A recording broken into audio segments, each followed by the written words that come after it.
ओम शांति। ओम शांति। सबसे पहला स्वीकार किसको करना है? स्वयं को। मैं जहां हूं, जिस परिवार में हूं, स्वीकार, टोटल एक्सेप्टेंस।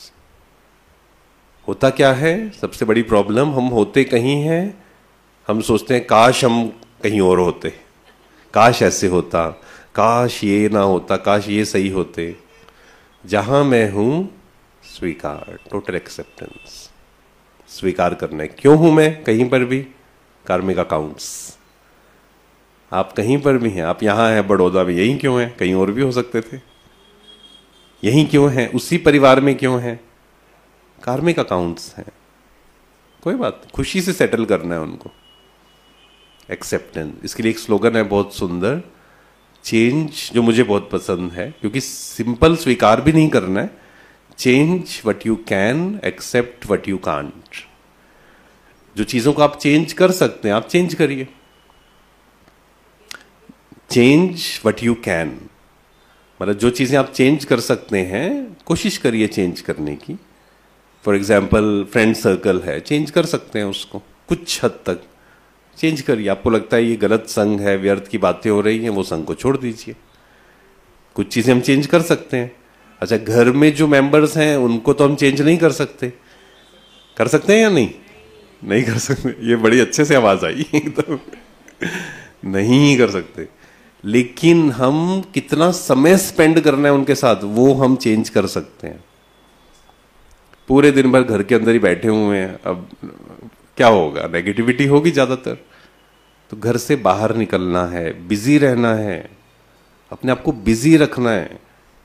अगर कोई व्यक्ति आपको बार बार नेगेटिव बोलता जा रहा है, इधर की बातें, दैट मीन्स आप फ्री बैठे हो इसलिए बोल रहा है। समय नहीं होना चाहिए ना, टाइम ही नहीं है। कोई बात भी कर रहा है, मान लीजिए नेगेटिव बातें कर रहा है, उसके बहुत सारे तरीके हैं उससे डील करने के। कोई आपसे व्यर्थ की बातें कर रहा है, आपको पता है उसके घर में ये हो गया, ये हो गया। सबसे अच्छा तरीका है आप पॉजिटिव बातें करनी शुरू करिए। अगर चेंज हो जाए तो ठीक है, नहीं तो सिंपल तरीका है, बिजी हो जाइए। वो सुना रहा है, उनको बोलो ओके ओके, मेरे पास ना सिर्फ 5 मिनट है, फिर ना मेरे को ये काम है। और वो काम होना चाहिए, ऐसे नहीं कि काम है नहीं, आपने उनको बोला और वो बोले देखो फ्री बैठे हो आप तो बिजी रहना। कहाँ कहाँ बिजी रह सकते हैं? अलग अलग बुक्स पढ़िए, सेवा में जाइए, एग्जीबिशन की प्लानिंग करिए, जो भी दीदी के साथ, श्रीमत पर, क्योंकि हमें सेवा भी कैसे करनी है? श्रीमत पे सेवा करनी है। दीदी से बात करिए कि दीदी क्या एग्जीबिशन लगा सकते हैं, या मेरे पास ये समय होता है, कहाँ मैं ये प्रकार की सेवा करना चाहता हूँ, क्या कर सकते हैं? अपना पॉइंट ऑफ व्यू रखिए। तो जितना हम बिजी रहेंगे, समय नहीं होना चाहिए हमारे पास, तो कोई 10 बार सोचेगा हमारे साथ व्यर्थ की बातें करने से, राइट? तो एक्सेप्टेंस। सबसे पहले किसको स्वीकार करना है? स्वयं को। जहां मैं हूं, जो काम आप कर रहे हैं, जिस ऑफिस में हैं, बहुत ही ज्यादा टॉक्सिक है, कोशिश करिए चेंज करने की। चेंज कर लीजिए। या तो अगर चेंज नहीं कर सकते हैं, जैसे हम कई बार जब सिक्योरिटी विंग की सेवा में जाते हैं, आर्मी नेवी, तो एक जगह हम गए, असम में, आर्मी में थे वो, तो कंप्लेंट्स करना शुरू किया एक भाई ने ना, ये प्रॉब्लम है। तो मैंने बोला फिर आप छोड़ दीजिए नौकरी। कहते नहीं, छोड़ तो नहीं सकता। मैंने कहा फिर ग्रेटिट्यूड, शुक्रिया करिए। दोनों में से एक करिए ना, छोड़ना भी नहीं है और दुखी भी होना है, दैट इज द प्रॉब्लम। तो कुछ चेंज करना है, प्लानिंग करके चेंज करना है। ये नहीं एक दिन ही छोड़ दिया। प्लानिंग करिए, ये छोड़कर मुझे क्या करना है, अच्छा इसके प्लस माइनस क्या है, जहां मैं जाऊंगा वहां पे क्या सब कुछ पॉजिटिव मिलेगा? कलयुग में कुछ ना कुछ नेगेटिव भी मिलेगा।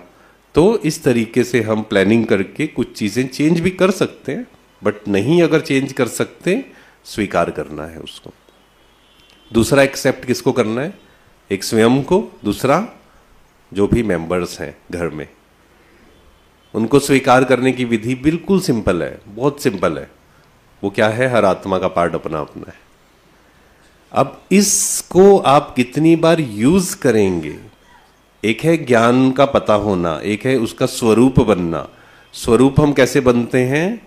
बार बार उसको प्रैक्टिस करके, बार बार उसको चिंतन करके।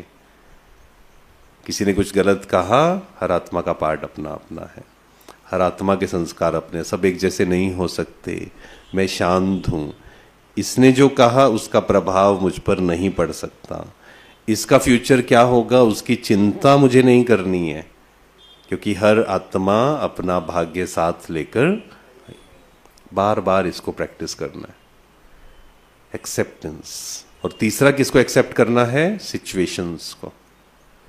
जो भी परिस्थितियां हमारे सामने आई थी, आई हैं या आएंगी, वो क्यों आ रही हैं? हमारा ही कार्मिक अकाउंट सेटल हो रहा है, करना तो पड़ेगा सेटल।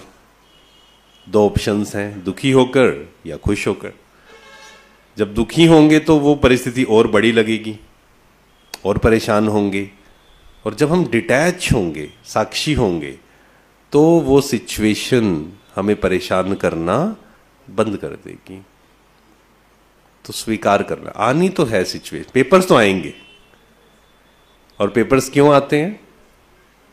जब हम स्कूल में भी पढ़ते थे, शायद सबके मन में होगा, मेरे मन में तो हमेशा आता था, मैं बोलता भी था कि ये पढ़ाई तो होनी चाहिए, एग्जाम्स नहीं होने चाहिए बस, है ना, ये क्या एग्जाम्स लेते हैं। लेकिन धीरे धीरे समझ आया कि जरूरी हैं एग्जाम्स। पता कैसे लगेगा कि हमने पढ़ा है या नहीं पढ़ा है? तो ऐसे ही एक मुरली मुझे बहुत पसंद है बाबा की। बाबा ने उसमें कहा, कोई कितना भी कहे मैं मास्टर सर्वशक्तिवान हूँ, मैं शक्तिशाली हूँ, मैं ये हूँ, लेकिन जब कोई पेपर आया तो डर जाए। उसमें एग्जाम्पल बाबा ने दिया, कोई कितना भी कहे मैं बहुत बड़ा योद्धा हूँ, लेकिन जब युद्ध आए तो वो भाग जाए पीछे से, मानेगा कोई? नहीं मानेगा। तो ऐसे ही हम जो स्वमान का अभ्यास कर रहे हैं, मुरली स्टडी कर रहे हैं, योग कर रहे हैं रोज, और हम कह रहे हैं हम परमात्मा की संतान है, वो सर्वशक्तिवान है, हम मास्टर सर्वशक्तिवान है, तो पेपर्स में ही पता लगेगा ना। और पेपर क्या है? कई तो बहुत छोटे छोटे से पेपर है। किसी ने हमें क्रिटिसाइज किया, ये बड़ा पेपर है या छोटा पेपर है? एक्चुअल में देखा जाए तो बहुत छोटा है, लेकिन हम उसको कई बार बड़ा बना देते हैं जब स्थिति अच्छी नहीं होती है। और आपने ये भी अनुभव किया होगा कि जब हमारी स्थिति अच्छी होती है, वो पेपर आता है तो हमें बहुत ईजी उससे क्रॉस हो जाते हैं। लेकिन हम पहले से जब डाउन होते हैं, जब वो परिस्थिति आती है, तब हम हिल जाते हैं।